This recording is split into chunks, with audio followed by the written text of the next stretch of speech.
Oh my gosh, welcome back everybody. So it's already a full month. I have so much stuff to talk about. Let's start with some updates. So I was on my friend's podcast called Art and Void, and it's essentially about making art and the time in between.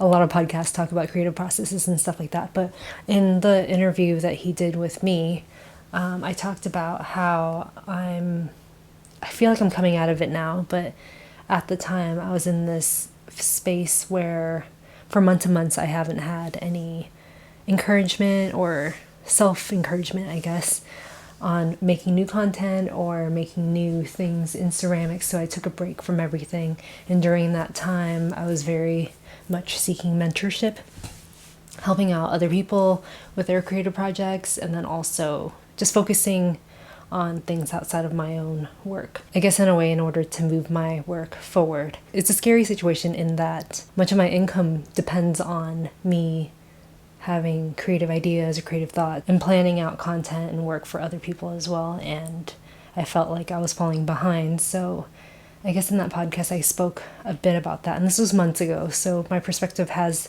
shifted since. I figure that might be a position where you are in your life, or not. Maybe you've moved past that. I know everything kind of comes in waves. Like, I don't always feel like I am able to produce. Sometimes I feel like I'm more consuming than I am producing. So I guess it just kind of talks about those shifts. So Art and Void, it's a podcast, and he actually recorded video too. So if you're on Spotify, you can listen to it, but you can also watch the video as well. So I'll link everything in the description down below. It's a new podcast. I watched so many movies this past month. I started with The Substance, starring Demi Moore and Margaret Crawley.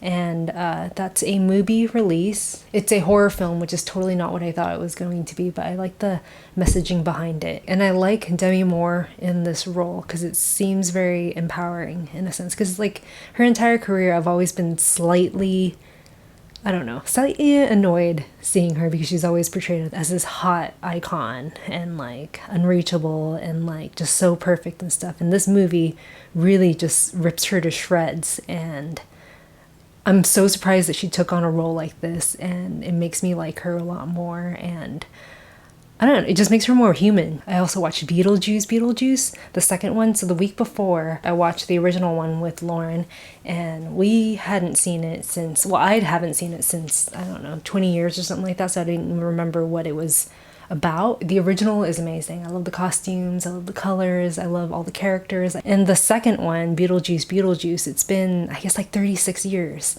since the last film. And this one is also fantastic. The music's totally unexpected. It's completely entertaining and surprising. But yeah, I really want to see it again. I've been on TikTok, like posting and consuming a lot of TikTok lately. I've just been having so much fun with it. And on TikTok, there's this movie that became kind of viral the last couple of weeks called Dinner in America, and it came out in 2020. And I hadn't heard anything about it then. The main character went to the ceramic studio that I go to, and I remember at the time she like briefly mentioned it, but I guess I didn't look into it or anything. But I started seeing it pop up on my TikTok, so then I asked Dossie if she wanted to watch it with me. She's like, I already saw it, but I'd totally watch it again. So we watched it, and it's so cute. I grew up watching a lot of these types of rom-coms where it's a weird girl and maybe a guy who doesn't quite fit in, and they're both strange, but they kind of work together, and then it's like weird people finding weird people in a sense. And that's on Hulu. Also on Hulu is English Teacher, a show that came out pretty recently. English Teacher is about a 34-year-old gay English teacher in Texas. He has friends who are on staff with him, and he has interesting students, and it's just a comedy. And apparently the two main characters had a YouTube channel for like 15 plus years that I didn't know about. But so they wrote this show, and now it's on Hulu. I've only watched 4 episodes so far, but I'm waiting for more episodes to come out. Obviously, it's a comedy, and it kind of reminds me of Freaks and Geeks, but from the teacher's perspective. So super interesting. So last month I talked about Die Hot with a Vengeance, which is a book by Sable Young, who is a beauty writer. She wrote a bunch of essays on vanity in this book. Super entertaining. It's like reading a gossip magazine.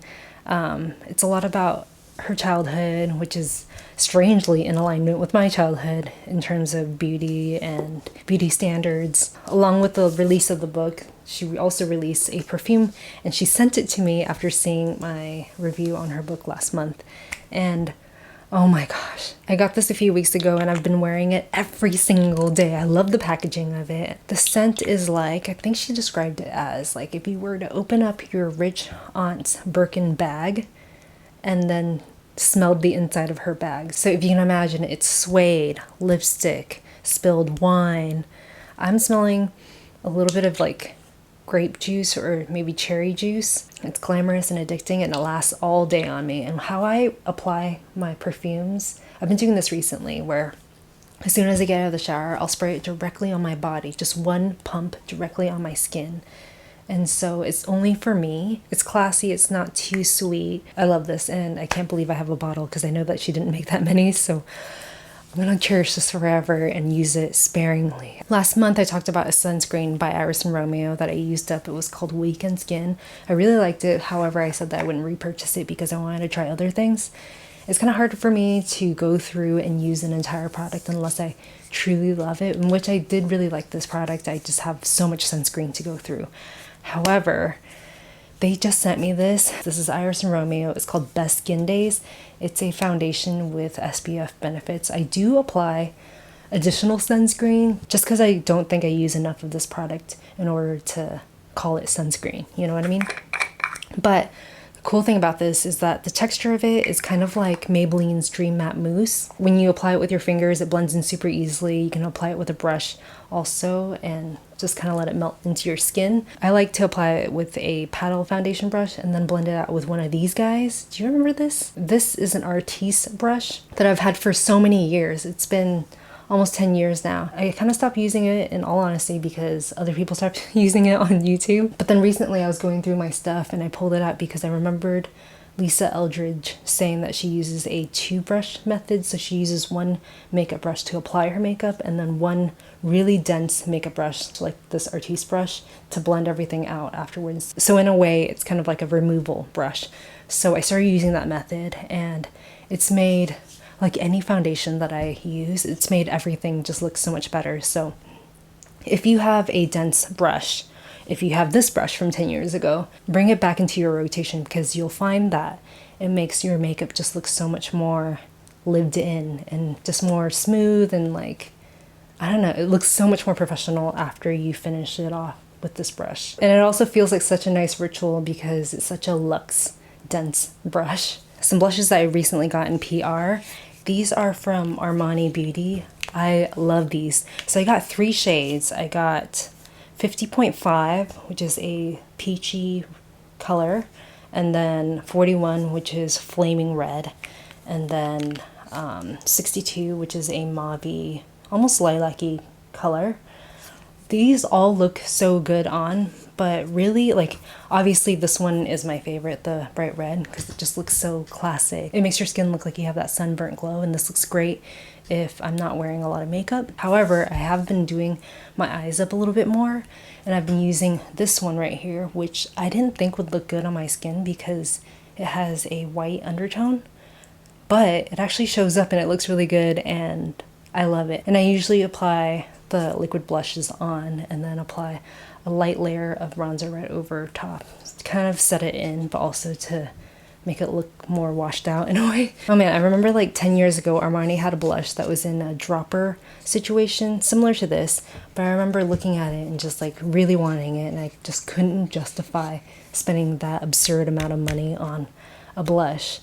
And so I bought it anyway, and then I decanted it and gave it away to like all my sisters and my friends and stuff, so I ended up with like a very small amount of that blush. And then obviously because I decanted it and gave it all away, I ended up using it up super quickly. I never thought that years down the line they would be sending me stuff, and I'm just so grateful because I love trying new makeup and I love their blushes.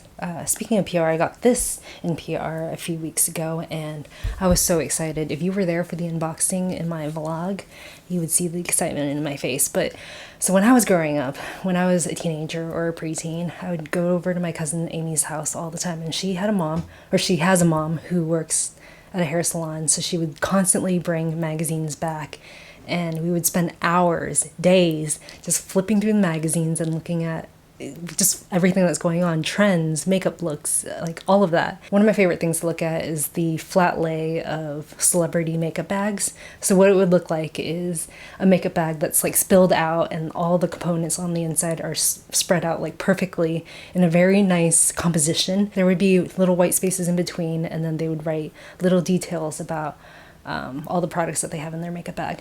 And oftentimes they would have a beauty product like this, which is just a clear gloss that, I don't know why, but like a lot of celebrities said the same thing, where they would take a clear gloss and not only use it as their lip gloss, but they would use it as their like eye gloss, and then also their cuticle oil, and I mean, it's endless. Highlighter, whatever, you know? I've seen that said about Lucas's paw ointment and Smith's Rosebud Salve, and then also this, which is Lancome's Juicy Tubes. Yeah, I've just seen this in so many celebrity makeup bags, and I've always loved it. And I had another aunt who would always buy makeup from department stores, and they would always get little gifts. So those little gift minis she would give to me or to my sisters, and I remember getting like a miniature version of this and just cherishing it. So yeah, this goes way back for me. It just makes me so happy. I didn't ever have this clear color, but it's so useful. And the formula is a lot less sticky than I remember.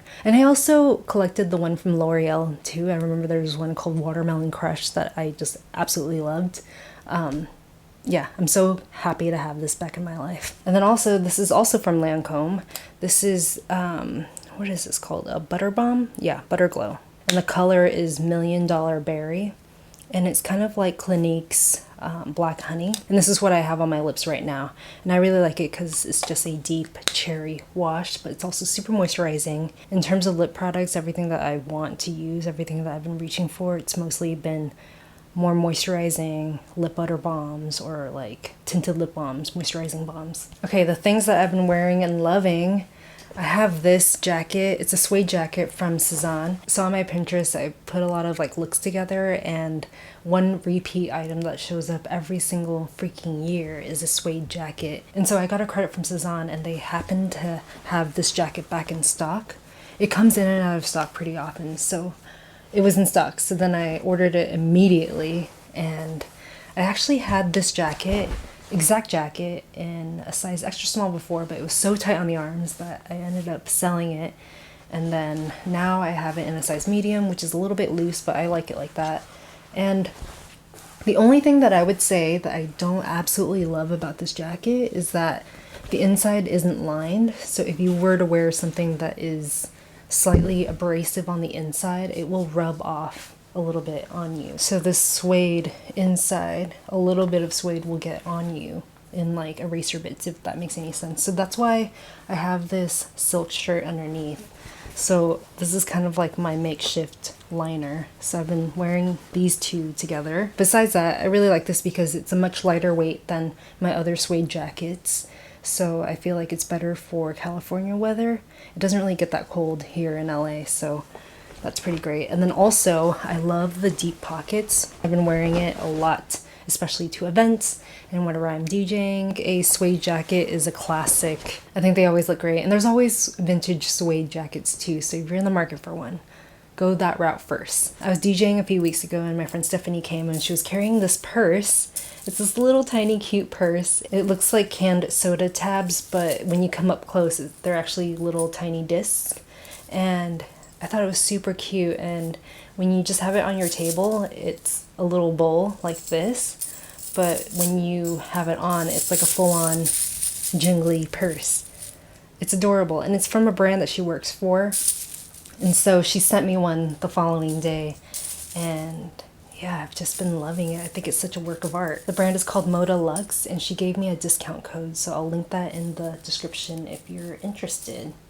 But yeah, I just thought this would be really cute to dress up and also to wear casually, which is what she did to the bar, and yeah, adorable. Finally, let's talk about some empties. I have quite a few here.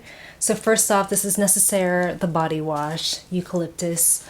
In all honesty, it was a great body wash, but I used it up too quickly, so I don't think I'm gonna repurchase it just because I just blew through this. It smells amazing, but the smell doesn't linger on your body or anything. It's absolutely a luxurious shower experience, but once you leave the shower, the smell completely disappears. So yeah, I don't know. I'm not disappointed by it, but I think compared to all their other products, I love all their other products so much. Like their shampoo, the rosemary one, fantastic. The conditioner that follows it is great. They have a vitamin C body serum that's fantastic. This is just not like their hero products. So yeah, I don't know. This, oh my gosh, I looked this up. I've had this since 2021. Like, how quickly do you go through a deodorant? So I started using this right when they gave it to me in 2021. I'm a one swipe under the armpits kind of girl, so doing one swipe every single day, this lasts me 3 years. I've been asking around to see how quickly people go through their deodorants, and everyone's saying like 1 month, 3 months. So yeah, I need to use way more deodorant, I think. This one is from Salt and Stone. It's the bergamot and eucalyptus. It's a natural deodorant, and I feel like it works really well. The packaging completely fell apart, and I used it up so much that the top part, the plastic that pushes up, exposed itself, so I'm down to like the very end of it. So I just figured I'm just gonna toss it. So it's been about like a week of not using any deodorant, and I noticed that I haven't been smelling that bad, so I'm gonna lay off deodorant for a little bit until I need it again. But yeah, this smells so good, and all their other scents, like I've seen it at different stores, all their other scents smell really good. So I think I want to start using like their minis when I do get back into using deodorants. So yeah, I would definitely repurchase this, but maybe in miniatures. I have a little travel bag, and this was in the travel bag for years.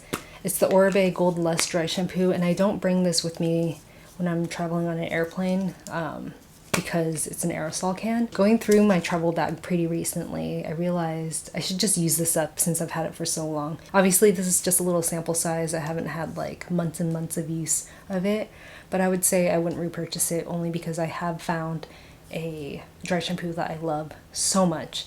It's the one from Crown Affair. It's a powder form that you brush onto your hair, and it works great. So I probably won't be using any more aerosol cans or spray on dry shampoos. I used up 2 Dr. Jart moisturizers.